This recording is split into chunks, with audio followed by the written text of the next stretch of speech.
Pinaaliwan ng mga netizen ang isang eksena sa Mini Miss U Grand Finale, sa nagbabalik telebisyong It's Showtime, kung saan sinabi ng isang grand finalist kung sa aling fast food chain sila nagdiwang ng pamilya, nang manalo ito sa semifinals.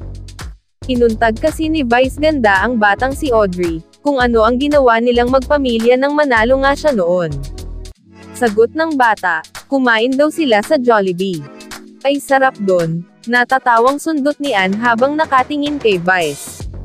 Masarap doon, ako din mahilig din doon. Si Ann ay celebrity endorser ng Jollibee. Mapapansin namang tila bahagyang natahimik at napangiti na lamang si Vice Ganda, sa sinabi ng bata. Tinanong mo kasi, si naman ni Jong Hilario. Ang komedyante TV host ay latest celebrity endorser ng McDonald's, ang karibal na fast food chain ng Jollibee.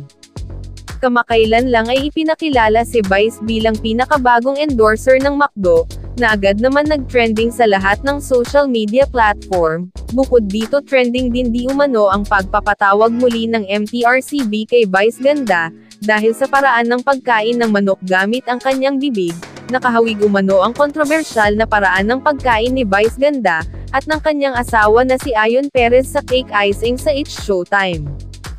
Pinapatawag din ng McDo Philippines, para sa advertisement na ito.